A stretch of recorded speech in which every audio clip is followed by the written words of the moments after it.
Hello, my dear students. Welcome to my YouTube channel Smart Sar with Rashmi. And in today's video, we'll be diving into chapter number 2, exploring substances acidic, basic, and neutral from class 7 New NCERT Science textbook. So basically, आज हम क्या करने वाले हैं, एक brief introduction जो है इस चैप्टर का मैं आप सबको देने वाली हूँ. ओके, सो जब भी किसी चैप्टर को स्टार्ट करना हो तो एक बहुत इंपॉर्टेंट चीज़ है, उस चैप्टर के नाम का मतलब जो है वो हमें अच्छे से पता होना चाहिए, क्योंकि उससे बहुत सारी चीज़ें वैसे ही क्लियर हो जाती हैं.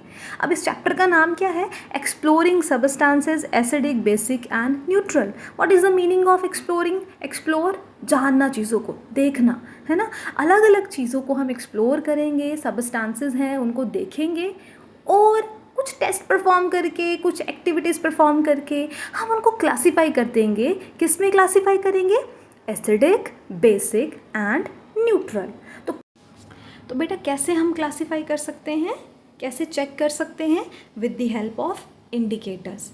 इंडिकेटर्स क्या हैं? इंडिकेटर्स वो चीज़ें होती हैं जो क्या करती हैं? इंडिकेट करती हैं, चीज़ों को कैटेगराइज करने में हमें हेल्प करती हैं. Whether the given substances is acidic in nature और बेसिक इन नेचर.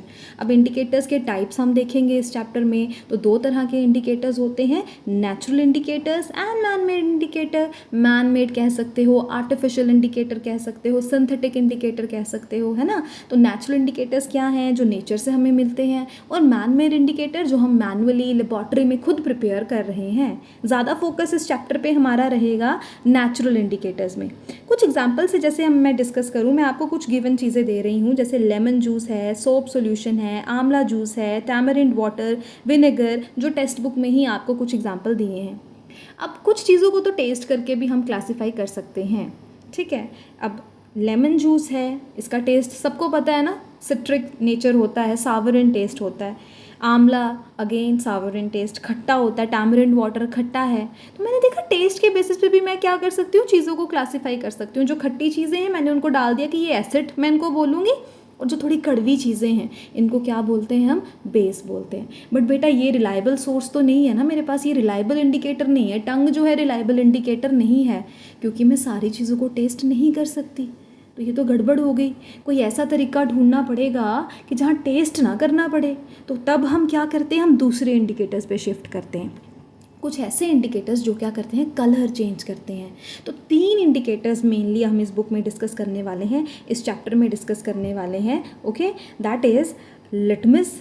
ओके, तो लिटमस के बारे में हम पढ़ेंगे. लिटमस एक नेचुरल इंडिकेटर्स है, कहाँ से मिलता है, क्या क्या कलर्स जो है ये एसिडिक और बेसिक मीडियम में हमें देता है.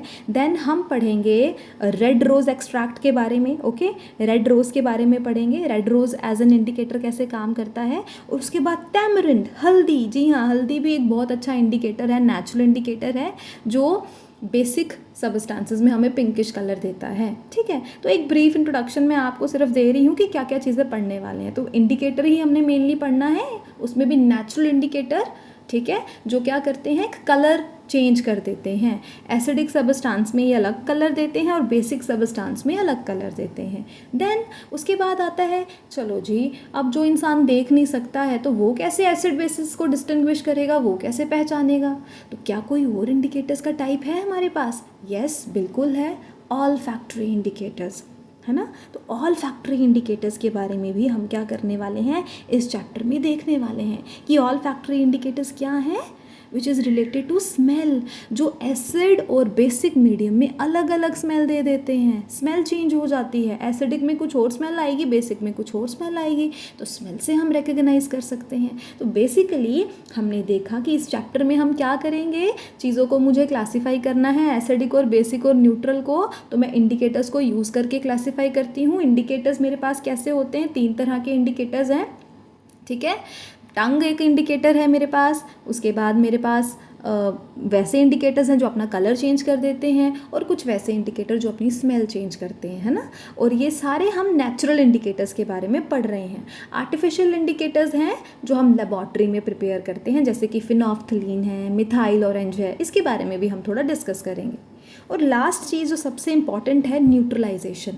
न्यूट्रलाइजेशन का कॉन्सेप्ट भी इस चैप्टर में हम पढ़ने वाले हैं. अब ये न्यूट्रलाइजेशन क्या है?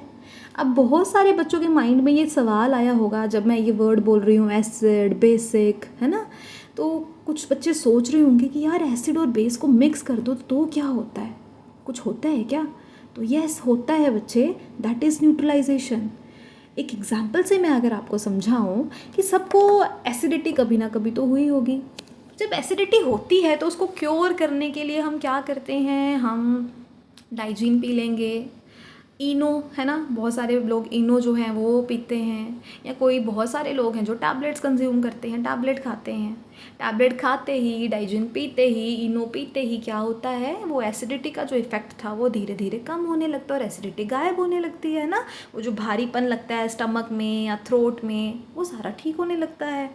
तो ये क्या हुआ, एसिड का जो इफ़ेक्ट था, है ना, बॉडी के अंदर, वो टैबलेट लेते ही कम हो गया, कम हो गया। तो यानी टैबलेट में क्या था ऐसा, टैबलेट में था बेस। उस बेस ने क्या किया, जब उसको एसिड के साथ मिक्स किया तो उसके इफ़ेक्ट को रिड्यूस कर दिया।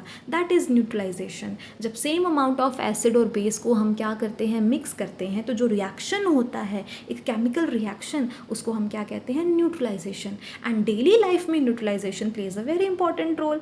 जैसे अब एसिडिटी थी तो मेरी बॉडी में मैंने जब टैबलेट की तो न्यूट्रलाइजेशन हो गई, और वो बहुत इंपॉर्टेंट थी क्योंकि ऐसे मेरा मूड अच्छा नहीं था, मुझे हेडेक भी हो रही थी, स्टमक एक हो रही थी, वॉमिटिंग जैसा लग रहा था, बट अब मैं बिल्कुल ठीक हो गई, है ना। कभी कभी अगर मैं एक फार्मर हूँ, मुझे अपनी क्रॉप्स को ग्रो करना है, तो मैं अपनी जो सॉइल है उसको देखूंगी। अगर सॉइल एसिडिक इन नेचर होगी तो मैं बेस ऐड करूंगी, उसको न्यूट्रल करूंगी, क्योंकि एसिडिक सॉइल में मेरे अच्छे जो क्रॉप है वो ग्रो नहीं होगी, है ना। कभी अगर हमें कोई बी स्टिंग हो जाता है, मधुमक्खी काट जाती है, तब भी हम एक लोशन लगाते हैं। वो भी लोशन क्या है, बेसिक इन नेचर है। तो वो जो मधुमक्खी का स्टिंग था, है ना, बी का स्टिंग, या कभी चींटी काट जाती है, आंट स्टिंग, उसको क्या कर देते हैं, न्यूट्रलाइज कर देते हैं। तो neutralization is very important. Neutralization के कुछ 3 सिचुएशन जो हैं वो हमें दिए गए हैं। इन तीनों सिचुएशन को 1 बाय 1 हम क्या करेंगे, इस चैप्टर में पढ़ेंगे। नाउ बच्चा, एक बहुत इंपॉर्टेंट क्वेश्चन एक्चुअली मैं आपसे पूछ रही हूँ, आप कैसे चाहते हैं ये चैप्टर मैं आपको कैसे एक्सप्लेन करूँ? अगर मैं लाइन टू लाइन रीड करके आपको समझाऊँ तो मैं वैसे करूँगी। अगर आप चाहते हो कि एक समरी मैम आप ओवरव्यू हमें दे दो with all the definition and all the things, कि एसिड क्या है, बेस क्या है, इंडिकेटर्स, उसके टाइप, तो मैं वो भी कर सकती हूँ। कमेंट बॉक्स में प्लीज़ टाइप कीजिए कि किस तरह से आप प्रेफर करना चाहते हैं, इस चैप्टर को कैसे पढ़ना चाहते हैं। So this was all about the introduction of this chapter. मिलते हैं next session में, where I'll be briefly explaining this chapter to all of you. So thank you. Please like, share and subscribe my YouTube channel. Thank you so much.